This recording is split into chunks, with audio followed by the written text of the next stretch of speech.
Jebret Team, balik lagi di Depdagri. Karena aku belum ketemu sama Jebret Team, mau dari lubuk hatiku yang terdalam mau ngucapin turut berbelasungkawa atas kejadian yang menimpa di Kanjuruhan. Dan hari ini kita juga masih akan terus mengupdate ya seputar berita bagaimana di Kanjuruhan.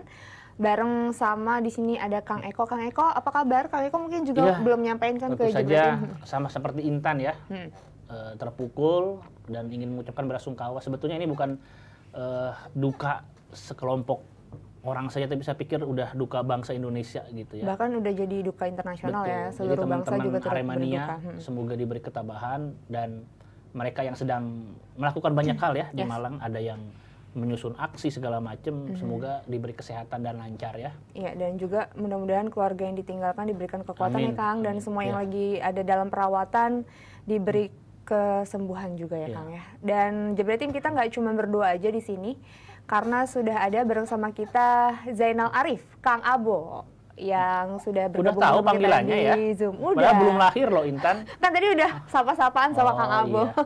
Kang Abo, selamat sore Kang. Sore juga Intan, sore Kang Eko. Halo Kang Abo. Kang Abo. Damang Kang Abo. Alhamdulillah Kang Eko baik-baik aja. Kang Abo, mungkin Kang Abo mau sampein dulu ucapan belasungkawa ke Jebret Team di sini. Silakan Kang. Ya, pertama-tama saya ingin mengucapkan turut prihatin, ikut belasungkawa atas kejadian yang kemarin di Kanjuruhan. Mudah-mudahan ini yang terakhir di sepak bola kita. Amin. Itu aja deh paling utama, yang ya. terakhir aja. Oke, amin. Mudah-mudahan nggak terulang lagi ya. Tapi sebelum kita update dan juga bicara soal tragedi di Kanjuruhan, kita terlebih dahulu bakalan mau ucapin dulu ya apresiasi sama timnas U17 yang baru aja menang 3-2 dari Uni Emirat Arab, Kang. Jadi puncak klasemen ya. Yes, ada di puncak klasemen sekarang. Ini pastinya mental mereka juga udah kita lihat ya, di mana di laga pertama juga menang banyak ya lawan Guam 14-0. Terus kemarin juga menang lagi 3-2. Ini baik untuk mental mereka untuk menghadapi laga selanjutnya. Nah, tapi kemarin siapa nih selain Arkan Kakak yang jadi pembeda? Kita lihat dulu, mungkin boleh line up-nya. Kita lihat line up dulu ya. Oke, lanjut dulu, kita bahas dulu. Oke, kalau dari Kang Eko melihat prestasi timnas Indonesia sudah 2 kali menang, Kang. Ini gimana, Kang? Iya, saya pikir dengan kalau gol yang banyak jadi lagi lumayan. Kadang-kadang kita ini merasa ya, bukan hal yang istimewa kalau di level kelompok umur, kita kan selalu bagus. Bukan cuma U17 juga ya, tapi UU yang lain biasanya bagus. Kadang-kadang memang kita itu ketika level senior berbeda. Nah, kalau misalkan kita amati aja ya, jadi siapapun pelatihnya ya, mau Indra Safri, mau Sintayong, mau Coach Bima Sakti, mau Yayan Tumena, siapapun gitu ya. Biasanya kalau kelompok umur kan kita bermain tentang bakat ya, lalu anak-anak yang diperlakukan dengan benar. Beda loh Intan memperlakukan anak-anak sama remaja sama dewasa ya.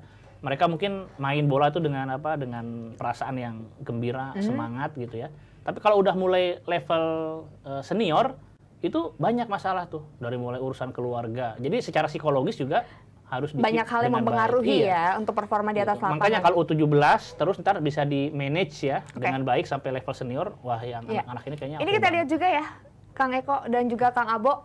Ini dia statistiknya, dan ini hasil Indonesia kemarin lawan Guam 0-14 ya, Uni Emirat Arab 3-2. Nah, kalau dari Kang Abo nih, sebagai mantan pemain timnas nih Kang, gimana ngelihat prestasi adik-adik kita, Kang?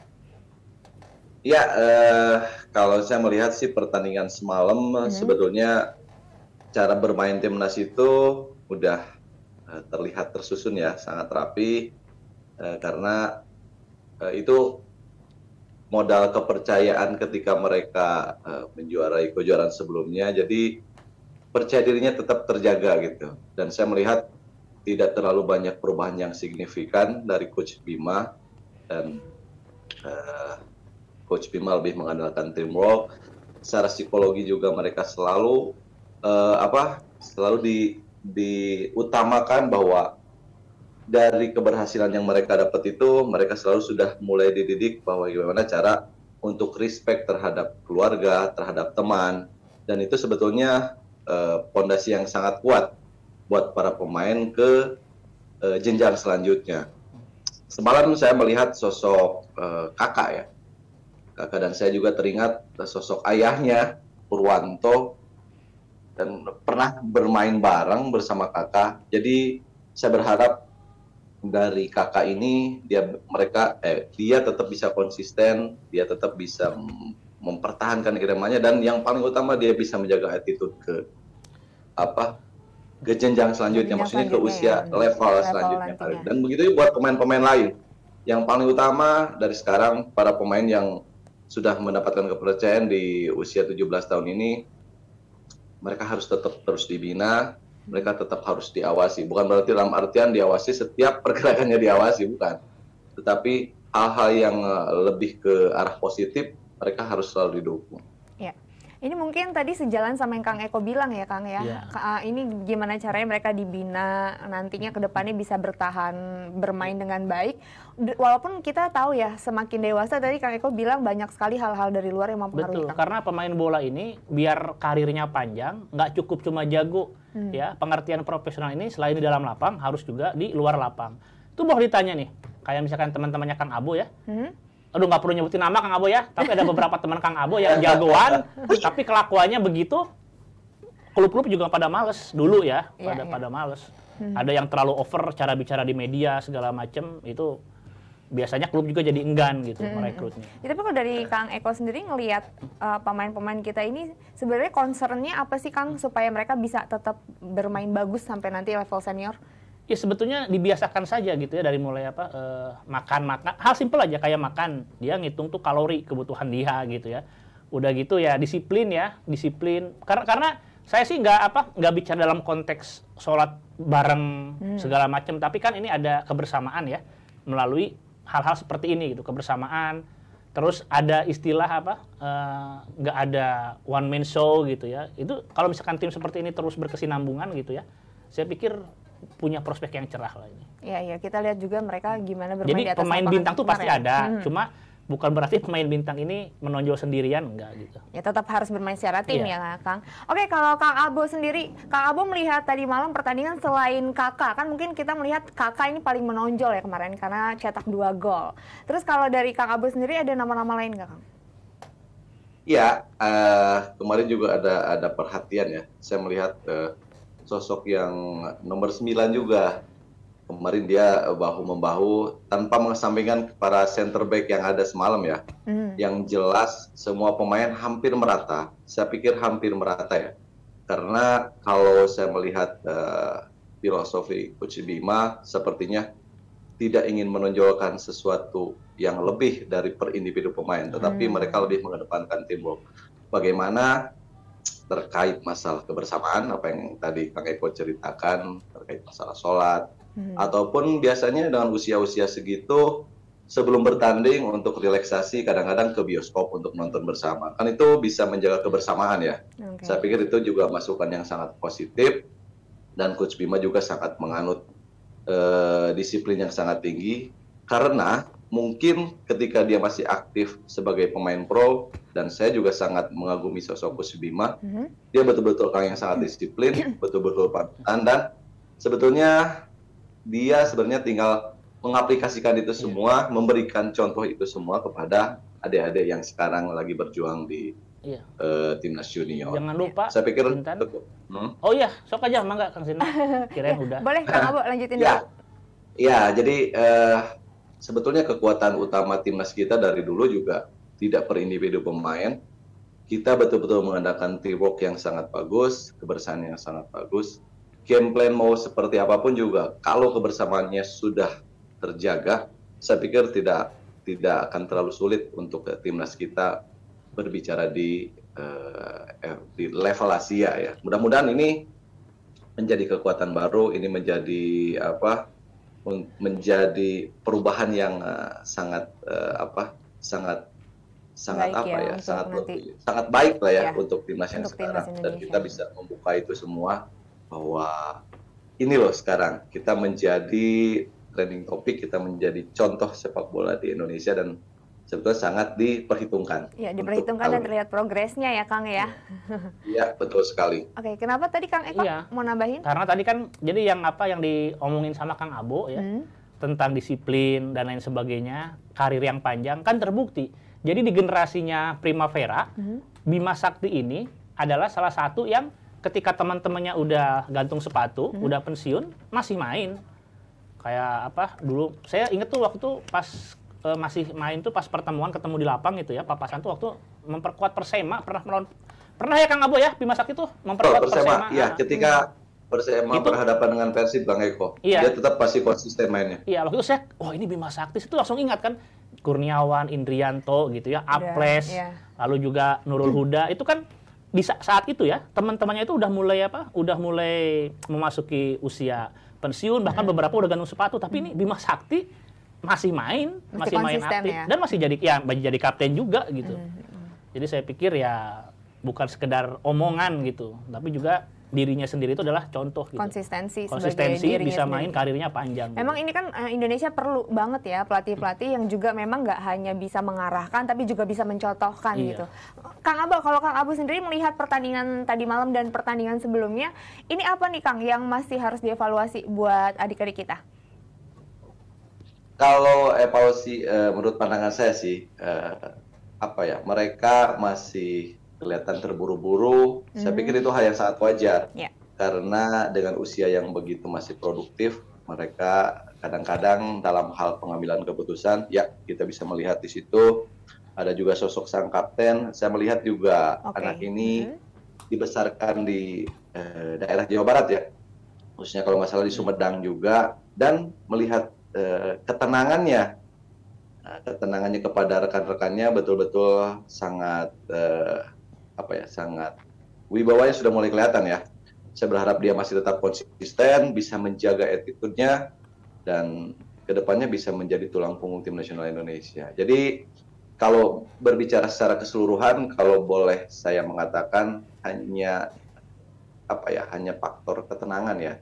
Karena sebetulnya ujian yang sesungguhnya semalam ketika sudah leading 2-0 dan hampir itu dia. Cepat itu ya hampir cepat sekali, skor sudah memasuki di 2 sama ya. Iya, akhirnya kedua itu jadi ketika sudah mencetak gol, mereka kadang-kadang hilang konsentrasi. Nah, itu yang menjadi catatan khusus ya.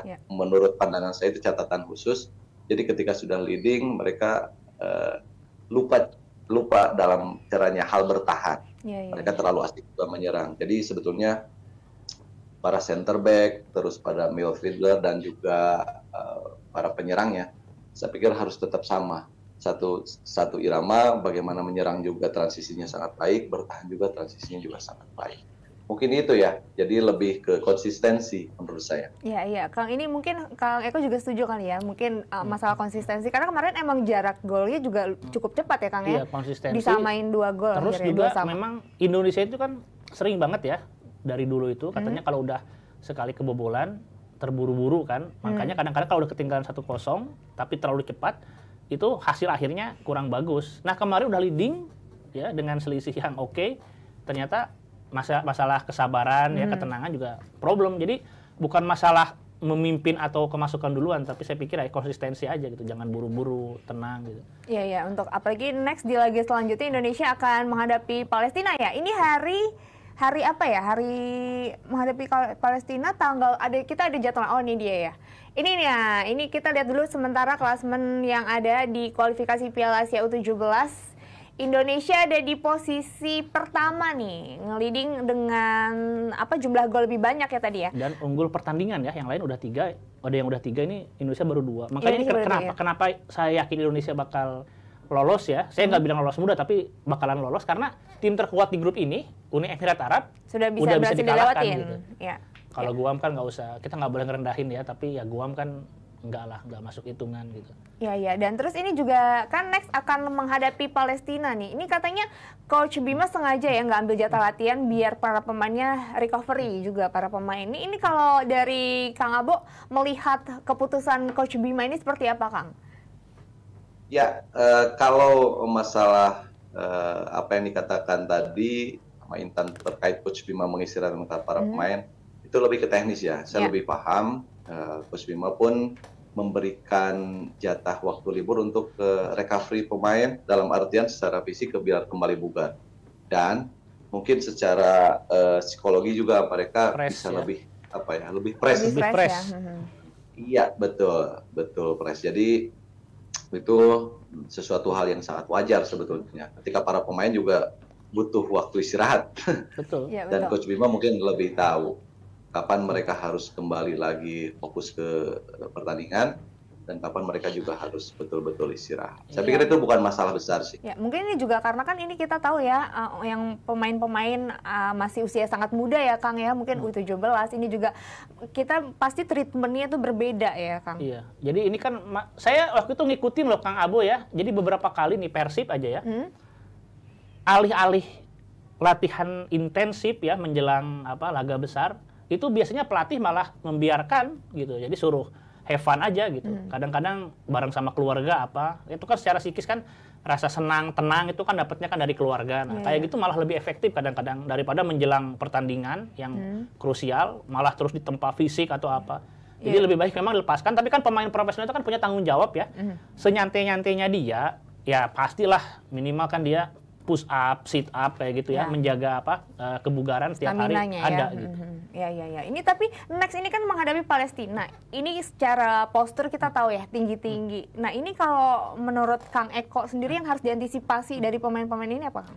Ya, saya pikir kalau misalkan postur tinggi itu kan ini main agak teknis ya, walaupun saya bukan jagonya tentang teknis sepak bola, tapi kalau orang-orang berpostur tinggi itu biasanya lebih lambat kan, lebih lambat. Dan ini sih persoalan klasik, tapi udah ada jawabannya kan. Kalau misalkan mengatasi orang-orang berpostur tinggi, jangan terus-terusan crossing gitu. Coba sampai 3 kali, kalau misalkan nggak ada yang kena, berarti dimulai passing-passing pendek aja, cobain. Dan saya pikir kan udah seperti itu kan ya, dari mulai Coach Sintayong, Indra Safri ya, terus Neil Maizar segala macam ya, sampai Coach Bima Sakti, saya pikir kan senjata andalan pemain Indonesia ini yang bisa dioptimalkan memang bola-bola pendek gitu. Ya. Ya mungkin kalau misalkan ada pemain istimewa ya, misalkan naturalisasi, ya bolehlah dicoba sekali-kali pakai crossing gitu kan. Tapi pada intinya pelatih-pelatih yang ada sekarang saya pikir udah tahu nih bahwa keunggulan pemain Indonesia ini kalau mereka main passing pendek, cepat gitu. Oke, kalau Kang Abo sendiri Kang, berdasarkan pengalaman Kang Abo sebagai pemain, ini biasanya gimana Kang menghadapi pemain-pemain yang mungkin posturnya lebih tinggi dibanding postur rataan di timnas kita?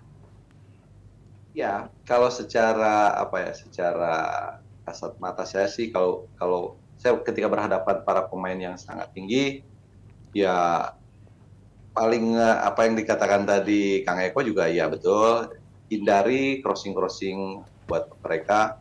Bagaimana cara mengantisipasinya kalau menurut saya? Kalau saya sih bagaimana caranya mengantisipasi, jangan memberikan satu langkah pun peluang mereka untuk melakukan direct cross.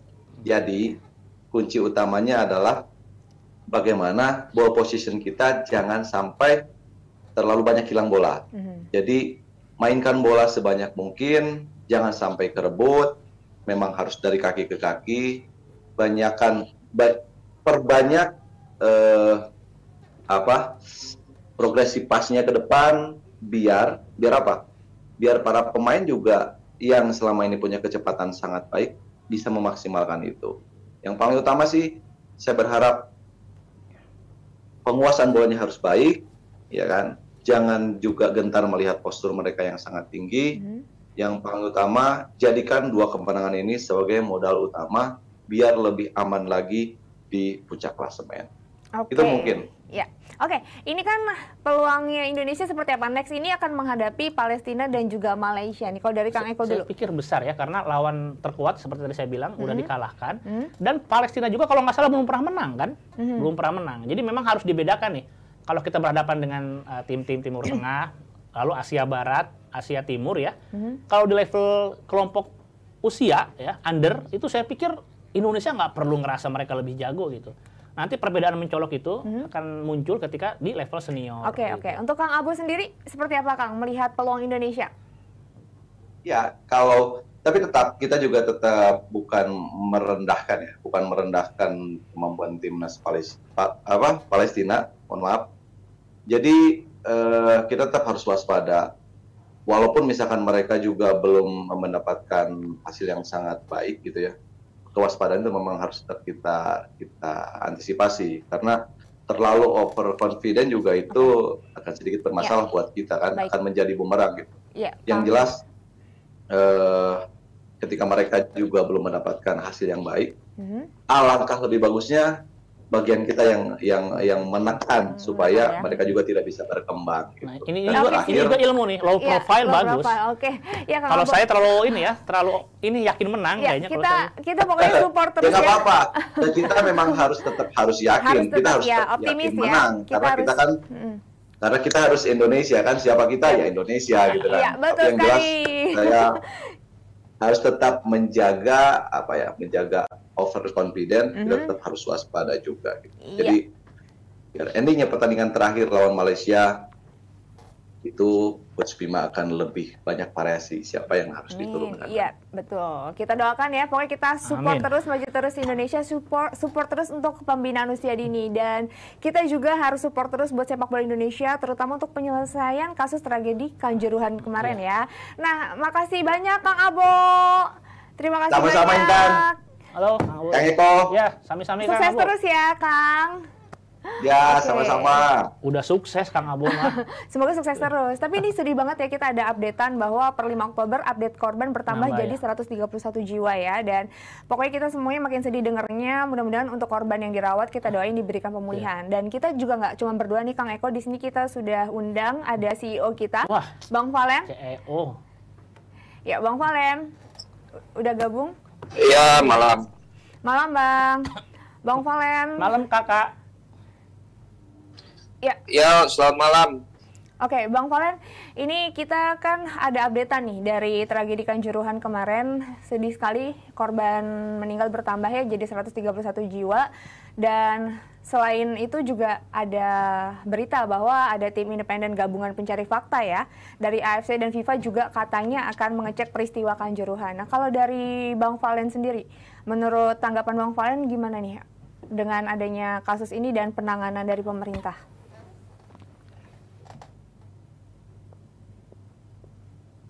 Yang selalu gua bicarakan sih, yang penting sekarang di investigasi saja yang memang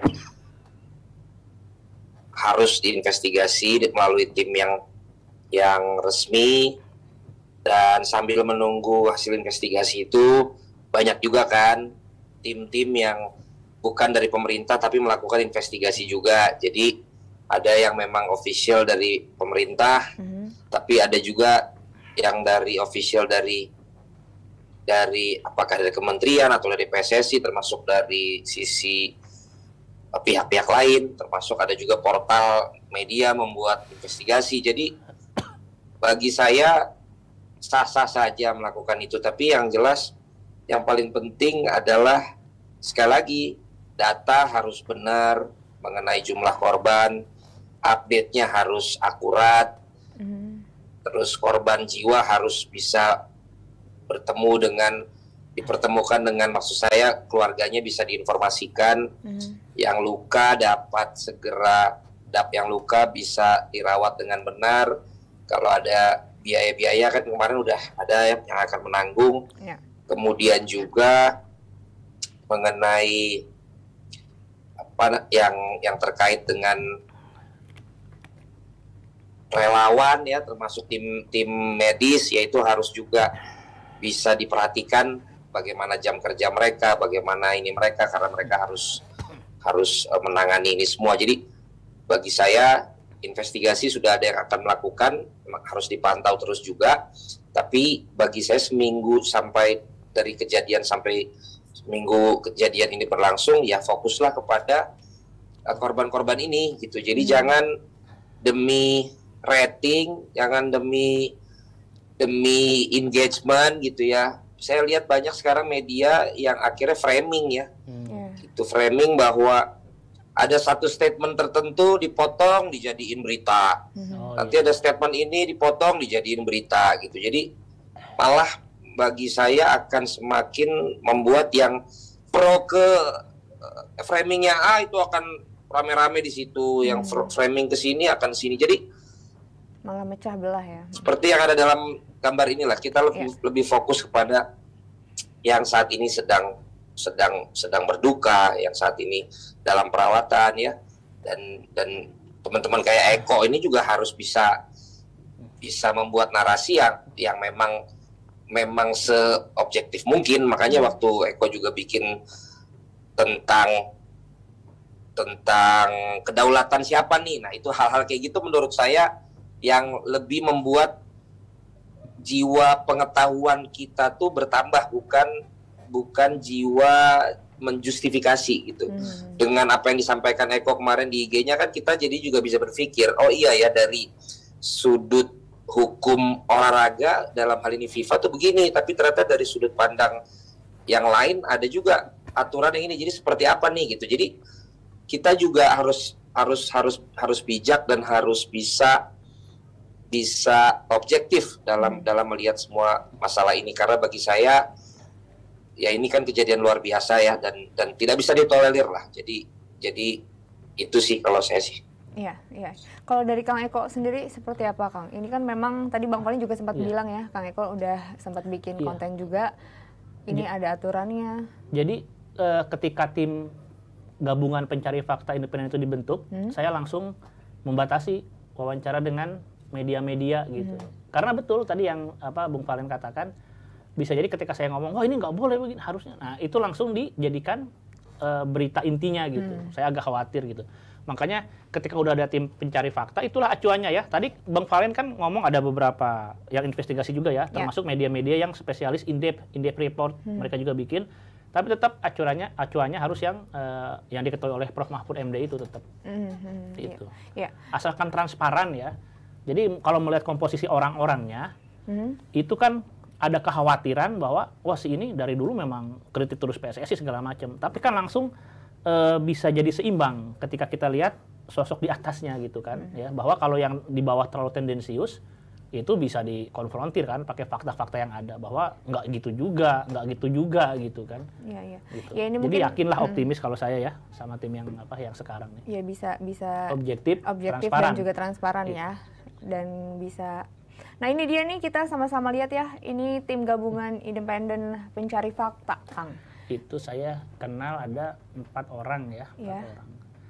Tapi yang menarik ini yang bukan dari sisi jadi orang-orang yang bukan bersentuhan dengan birokrat ya, hierarki birokrat nih. Kayak Om Jo ya, Anton Sanjoyo, lalu ada Akmal Marhali gitu kan. Itu kan ibaratnya kan mewakili representatif orang-orang kayak kita ini. Dan pengalaman mereka jelas lebih teruji gitu. Ya, dan Bang Falin, ini melihat susunan tim gabungan ini, Bang, harapannya mungkin sama ya dengan Kang Eko ya, mudah-mudahan bisa clear semuanya dan semuanya ditanganin dengan transparan ya Bang ya. Mungkin yang diharapkan oleh kita semua adalah informasi yang tadi Bang Falin juga katakan, transparan, jangan ada yang ditutupin atau jangan ada yang sampai jadi missing information gitu nantinya. Ya, tapi sebelum jadi kan mereka ada time frame-nya untuk ngerjain gitu. Jadi ya kita kita secara official itu sudah ditunjuk gitu. Jadi kita tunggu apa yang akan menjadi hasilnya. Nah, sekarang kita ini mau ngapain? Ya lakukan aja ini sebagai tanggung jawab kita masing-masing gitu. Jangan, maksud saya gini, ya termasuk gini, surat pengunduran diri saya kan akhirnya sekarang sangat banyak di respect ya gitu sama masyarakat. Tapi murni itu karena jatuhnya mental saya. Jadi bukan karena saya menyindir ke sini atau bukan menyindir, tapi maksudnya kayak Falin dong kan gini. Saya udah bilang juga di DPI bahwa nggak melulu kalau memang ada tanggung jawab ya jadi mundur, enggak. Apa yang gue putuskan itu memang benar-benar murni tanggung jawab gue. Contoh bahwa ini memang sangat complicated ya. Jadi maksud saya kita jangan memperkeruh lah. Di grup keluarga saya aja begitu tahu saya mundur, yang isinya itu keluarga dari ada om, ada tante gitu ya. Itu tuh saling berdebat gitu. Yang satu bilang kalau nggak karena penontonnya masuk itu nggak jadi rame. Om yang satu lagi bilang, iya tapi kalau nggak karena ada gas air mata nggak akan jadi sesak napas. Ada lagi yang bilang, kok malah si Valen mundur, kenapa bukan si A si B juga ikut mundur.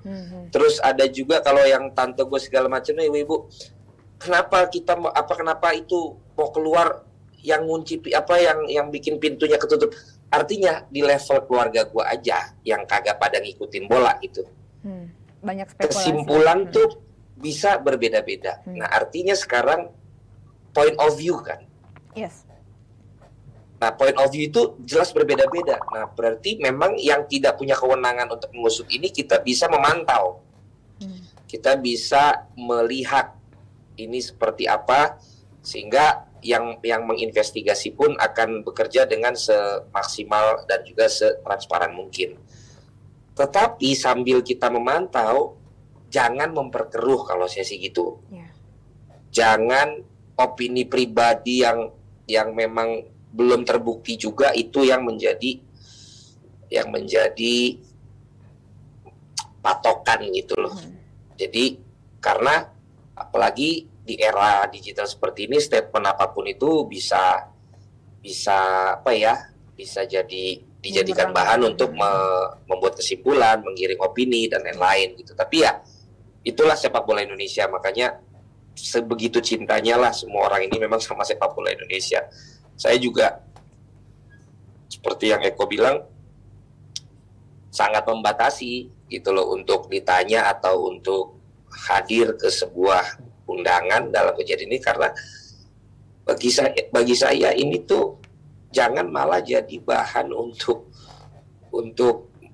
yang bagi saya tidak sesuai juga dengan apa yang menjadi dasar saya untuk mundur dari host dan komentator Liga 1 gitu. Jadi untuk ngomong di sini, untuk ngomong pertanyaan Intan aja cuman di sini saya ngomong begini karena di tempat lain saya tidak akan pernah mau nih ditanya tentang hal ini, karena bagi saya ini rumah saya gitu loh. Jadi saya adalah memberikan pendapat yang terkait bukan hanya dari perspektif saya tapi dari kondisi yang sekarang ini terjadi. Di grup kita nih yang Eko juga pasti sama, grup yang isinya orang bola segala, bisa kita lihat lah apa yang terjadi di situ kan gitu. Jadi mudah-mudahan ya ini bisa jadi momentum. Nah, gue sekalian deh, gue bisa jadi momentum. Sekarang kan momentumnya tuh supporter pada berdoa bersama pada melakukan ikrar gitu. Ya mudah-mudahan jangan sampai hanya dalam keadaan sekarang nanti udah ada pertandingan lagi dengan penonton, terus ada jangan sampailah, jadikanlah ini, kalau memang ini benar-benar menjadi momentumnya, jadikanlah korban ini menjadi pahlawan untuk bersatunya para supporter. Rivalitas sehat, rivalitas boleh tetap ada, tapi ingat ketika mau ada gesekan, mau ada kerusuhan, ingat kita nggak mau lagi ada korban. Tapi karena kita kecolongannya bukan dari sisi rivalitas supporter, marilah kita juga mengawal, mendesak untuk membuat, walaupun anggaran pasti akan mahal sekali, sosialisasi dan perbaikan dalam stadium safety and security regulations itu. Karena semua diatur di situ gitu loh, tapi bagaimana pengaplikasiannya bukan hanya perlu sosialisasi tapi perlu dana untuk merapihin itu semua. Walaupun tidak bisa kejadian pasti akan zero accident, tapi kalau melihat dari kejadian kemarin sebenarnya banyak unsur-unsur yang sebenarnya sudah diatur dalam regulasi itu yang mungkin di saat ini template-nya kita di penyelenggaraan pertandingan ini tidak semaksimal yang ditetapkan oleh regulasi itu. Atau ada menurut Eko tuh? Kang Eko? Iya, jadi tadi tentang apa? Makanya tadi kan banyak framing ya. Cuma ini pengalaman saya aja ya.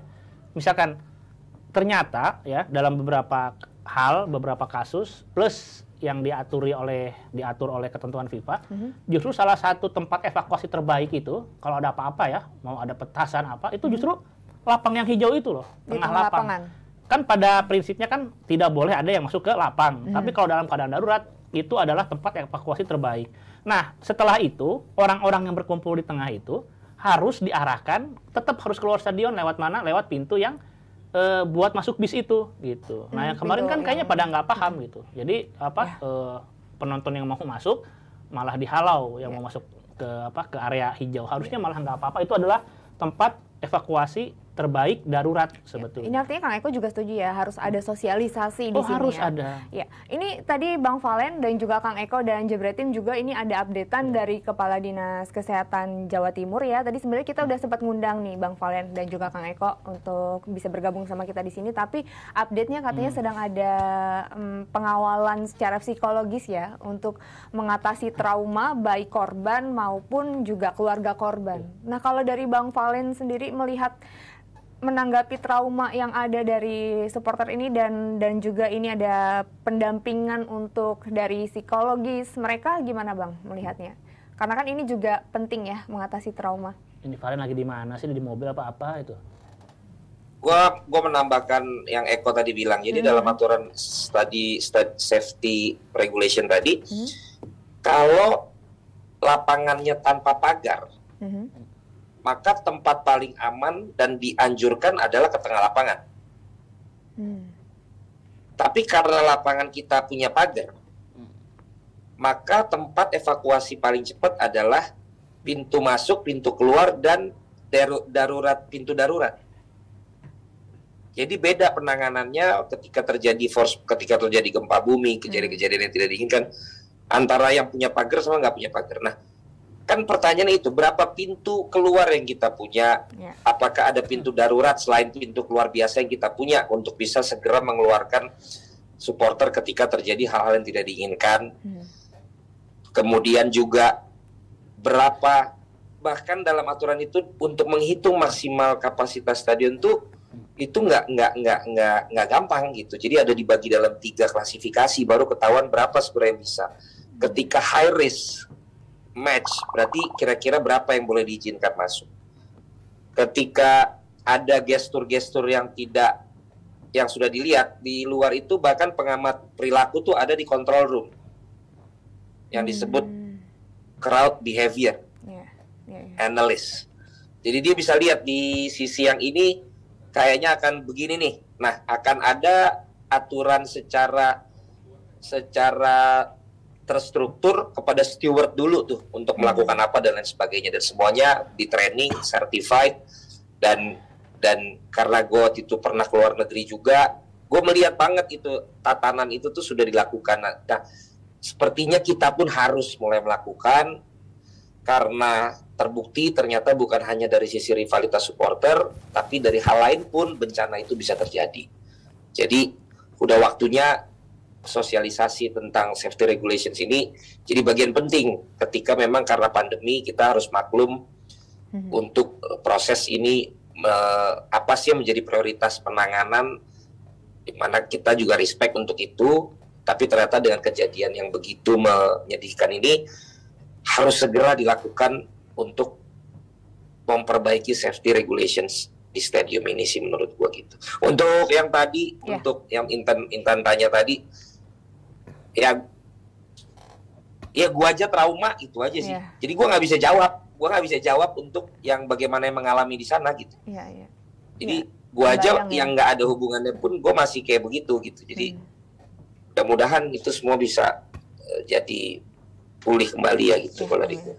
Ya ini kebayang ya Kang ya, bagaimana maksudnya bisa mempengaruhi banget secara mental bagi para korban, nggak cuman korban yang ada di rumah sakit yang luka-luka, tapi mereka yang ada di dalam stadion itu aja pasti ada trauma tersendiri nantinya. Oh iya, ya betul sekali gitu ya. Jadi yang namanya trauma ya di sepak bola itu bisa membekas banget gitu. Saya nggak perlu sebutin insidennya ya.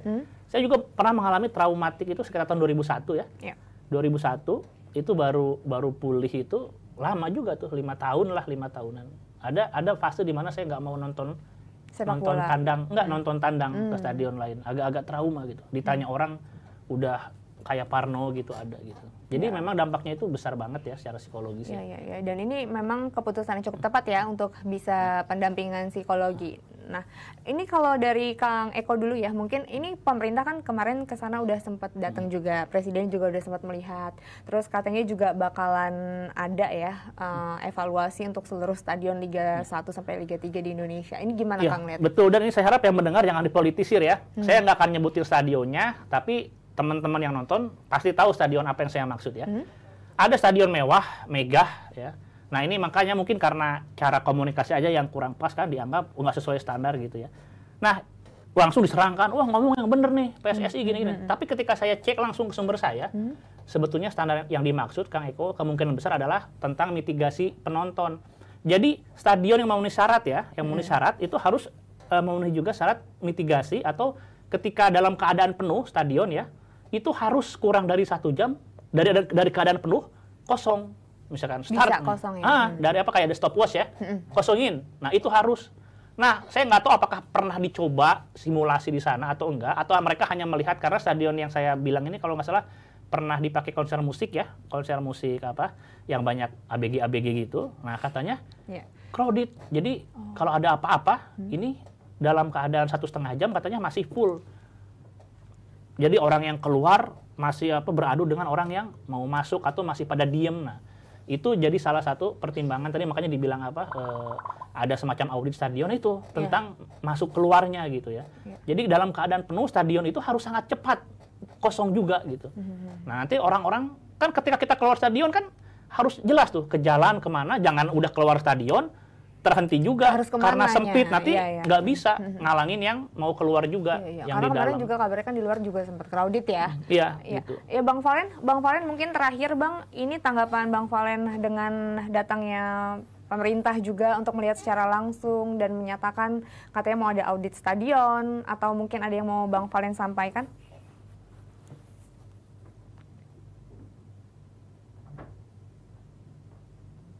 Bang Valen, maaf Bang, suaranya nggak keluar. Brar, jangan di-mute lu, Brar. Itu yang gue bilang ya, kalau dulu pernah gue tanyakan bagaimana sih verifikasi stadion gitu, dan bahwa kalau misalnya memang harus sesuai standar FIFA banget, kemungkinan yang di-approve itu cuma sedikit kan gitu. Betul, dikit banget lah. Nah makanya, tapi kan dengan alasan ya kita mau mulai dulu gitu ya, akhirnya dimulai dulu gitu. Tapi dengan kejadian ini, sekali lagi, tanpa mengurangi rasa hormat terhadap stadion yang selama ini pun sudah mendapat verifikasi dari AFC, saya pikir ini perlu kembali dicek lagi, karena sekarang udah jelas ada kejadian yang sangat-sangat luar biasa ini untuk strict. Jika memang tidak memenuhi requirement standar stadium safety regulations, ya jangan deh. Menurut gue sekarang udah begitu, kita nggak mau lagi ada dengar kabar, ya, lu kalau bisa, lu sering ke stadion lah Tan, apalagi lu cewek gitu, lu nyelamatin diri susah di situ, lu lihat orang ada di kaki lu, ada di sebelah lu meninggal gitu. Oh, itu nggak kebayang. Apa jadi sebanding dengan ya karena kita harus ini dulu gitu. Menurut gua dengan kejadian ini enggak deh. Semua harus diverifikasi dengan benar, karena lebih baik tidak dipakai dulu stadionnya atau pinjam dulu di mana yang memenuhi daripada yang kayak begini lagi bisa terjadi. Ini terlalu menyakitkan, Gua nggak bisa bayangin untuk kita nih yang sering ke stadion, apalagi Eko. Lu lihat bergelimpangan mayat di sebelah lu segala macam, gimana sih gitu. Udah nggak masuk otak gue lagi, makanya gue bilang gue tuh murni, gue mundur tuh dari diri gue sendiri, karena gue nggak bisa bayangin saat kalau gue di situ gitu, apa yang harus gue lakukan? Gue nyelamatin diri gue sendiri kah? Gue mencoba nolong orang kah? Karena karakter orang pasti kelihatan di situ kan. Tapi namanya lu punya keluarga juga, lu pasti mikir juga lu harus segera keluar dari tempat itu gitu. Ya ini yang harus jadi ini kita gitu. Nah tapi memang dengan omongan Eko tadi misalnya, kenapa itu belum di ini? Tapi sehingga ada orang bilang, tapi kan di-compare sama yang ini juga mendingan yang itu. Kenapa yang ini tapi lolos yang itu enggak misalnya? Nah, udah kita hilangkan lah itu semua perdebatan itu, kita mulai lagi kalau memang Pak Jokowi udah bilang begitu, ya cek udah dari awal dari sekarang. Standar mitigasi itu seperti apa gitu. kan ada Pak Nuk itu ya, dia kan masuk tim pencari fakta juga, Pak Nuk itu yang satu-satunya yang punya sertifikasi FIFA untuk security officer itu. Di luar dari cerita masa lalu yang dia harus pindah segala macam, gunakanlah dia sebagai orang yang paling bersertifikasi. Betul. Dia bisa bikin tim, dia bisa sosialisasi, dia bisa untuk mencoba untuk diberikan kepercayaan misalnya untuk bagaimana sih sebenarnya standarisasinya. Kalau ditanya nanti, tapi jadi berapa lama dong? Kalau itu gue nggak tahu dan gue nggak bisa jawab. Tapi ingatlah 131 orang ini, kita nggak mau itu terjadi lagi gitu. Ingatlah 131 ini terlalu banyak dan bahkan ya mudah-mudahan tidak bertambah lagi kan. Amin. Semoga aja ya Bang Valen, Kang Eko juga ya, kedepannya nggak bertambah lagi. Dan kita emang setuju juga sih sama Bang Valen, kita harus benahi dulu ya semuanya. Tapi yang paling utama safety-nya dulu. Itu akan mahal lama, tapi ya nggak apa-apa kalau bisa menjamin nggak akan terjadi lagi gitu. Jadi ini orang-orang yang masih ngomong dimulai kapan? Sebulan? Gila, saya bilang nanti dulu gitu. Mikirin itu dulu. Nanti gitu dulu ya, gitu ya. Itu ini akan kalau misalkan mau serius ya tentang standar stadion yang aman ya, ini bakalan lama dan mahal gitu. Jadi memang seperti itu. Ya, kita doain ya mudah-mudahan ini semua cepat penanganannya bisa tertangani dengan baik ya. Korban-korban semuanya, keluarganya diberikan kekuatan, terus juga korban yang ada di rumah sakit segera diberikan kesembuhan, jangan sampai ini terulang lagi. Bang Valen, makasih banyak Bang. Udah gabung sama kita, makasih Bang. Sama-sama. Kang Eko, makasih banyak Kang. Ini jadi duka buat kita semua, pelajaran buat kita semua. Mudah-mudahan kedepannya kita bisa lebih baik lagi. Jibriti, makasih banyak udah nonton. Kita ketemu lagi di Depdagri hari Selasa. Bye-bye. Bye-bye.